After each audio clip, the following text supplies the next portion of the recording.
Hi everyone, welcome to this tutorial. Today I'm going to show you how you can create your first product on Shopify. If you've just signed up and you're completely new to Shopify, this tutorial is for you. I'm going to guide you step by step through your first product setup. If you haven't signed up yet, I'm also going to include a free trial link down in the description. Alright, so once you're logged in, from your dashboard, go to your products and select Add Your Products. Now, the first thing you want to do here is add your title. Now, I'm going to be selling a t-shirt, so my title is going to be a light t-shirt. And something you want to pay attention to when creating your titles are relevant keywords. If you're not familiar with what that means and you're looking for some help on the topic, I'm also going to include a couple of links down in the description that can help you get started.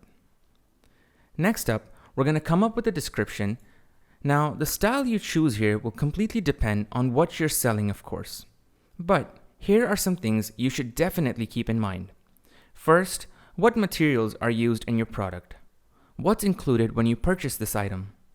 Maybe the dimensions or sizes? Benefits and uses of your product, what's great about it? Perhaps the availability and shipping information. And of course, you'll also want to include your unique selling points. And this is what we call in marketing USP. This means what makes your product or service better than competitors.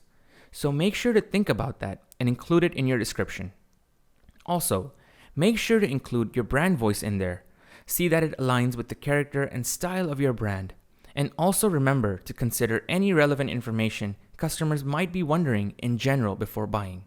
So, I'm going to be using this as an example. And on to the next step. Now, you want to add your media, so make sure to prepare some great product photos. Make sure they look beautiful and professional. And remember that most people will probably be making their first impression based on your photos. So I'm going to add an image right over here. Okay, so here is my image. And now let's come down to the pricing section. Here are some factors you should consider when setting your prices. If you're not sure at all how to get started, the first thing I recommend you do is probably have a look at your competitors and see what their prices are. Aside from that, you'll also want to consider your cost of production, how high the demand is for what you're selling, how much your audience is willing to spend.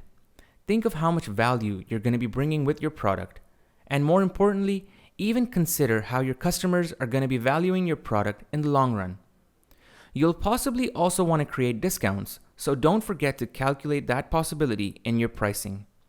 Maybe you're also offering free shipping, in which case you might want to increase the product price just a bit. So remember to always have your long-term financial goals in mind. So my price for this is going to be somewhere around $7. And if you want to show this product on sale with a reduced price, what you can do is you can create a compare at price. And what that would do is, so say for instance, now my discounted price is $5. So that would go under the price box. And my original price, off of which it was discounted, was $7. So that would go under compare at price.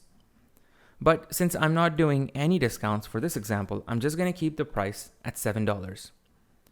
Now, down here in this section, you'll see cost per item. And this is nothing that'll be visible in your store. This is just for you if you want to manage your production costs.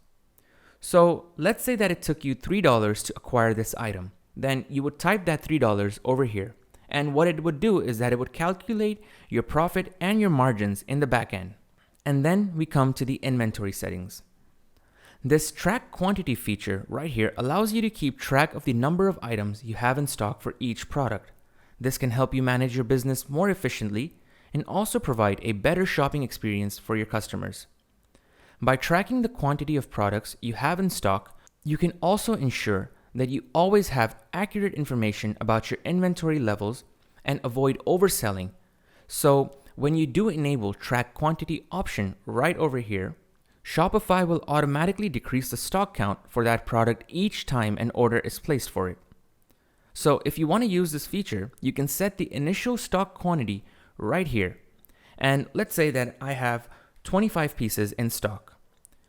You will also see your business name and your business location right over here on the left side, meaning that the inventory is going to be associated with this location. So Shopify is going to be tracking that now you have 25 items in this location, and when you make a purchase, these items will subtract. And if you want to add or change any of these location settings, you can do so later from your Shopify admin. Now, if you want to continue selling, even if the tracker says that you're out of stock, you can check this box right over here. And what this would do is, it would show that you're out of stock, but you can continue to sell. And this might be helpful if you know for a fact that you have inventory available, but maybe you just haven't updated the quantity settings.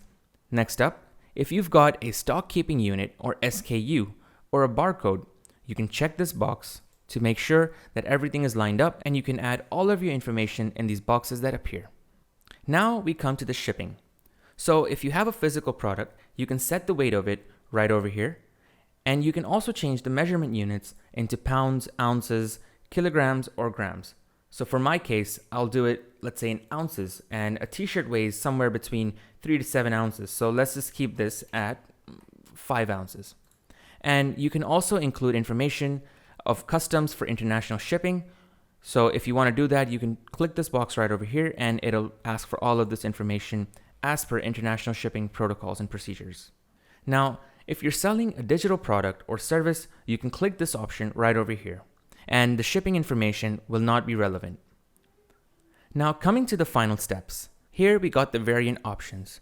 So if you want to make different sizes or colors available in your products, you'll be doing that right over here. So we're selling clothes. So for example, what we can do is say size and give options like small, medium, large, and even extra large. And we just click done. We can also add other options such as colors and etc. Now what this option enables you to do is that you can set different prices as per your different variants. But since this is a t-shirt, sizes doesn't really matter, so I'm just going to keep this at $7. So now, as you can see, we also have the quantity options with your specific variants. So what available does is available shows you how much inventory at your store that can be sold. And on hand is basically the total amount of inventory at the location. Next up, we have our search engine listing preview, which is how users are going to find your product page when they're searching on Google or other search platforms. So we can click edit, and this shows up different options that we can play with. And it gives us a page title, a meta description, a URL handle. And we can add all our relevant keywords over here that will help our SEO in optimizing the search results in our favor. And I'm just going to leave that as is for this tutorial, and we can click save. And with that, our product is saved. Now, there's also one more thing that you can do.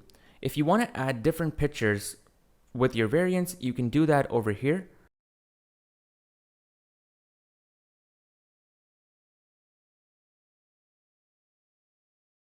And after adding these pictures, we can click save,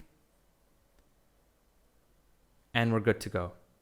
Now, if you want to publish this product right away, you can go right over here on the product status and choose active. And if you're not sure that you want to sell this product just yet, but you want to have it in your lineup, you can click draft and it'll update accordingly. For our case, I'll just keep it active. Everything is saved. And now when we go to our products, we can see that our product is active and is showing up 25 in stock for all 4 variants. So that's it. This is how you create your first product on Shopify. Now, if you want to know how you can customize the look of your store and start structuring how your products will be visible, I invite you to subscribe to the channel, where I'll be sharing tons of tips on setting up Shopify for the first time. And I'll be super excited to take you with me on this journey. If you have any questions, make sure to drop them down in the comments, and I'll do my best to answer each and every one of them. And also, if you found this tutorial helpful, please don't forget to give it a thumbs up, as it's going to make my day. Alright. Thank you guys so much. I'll see you all in the next video.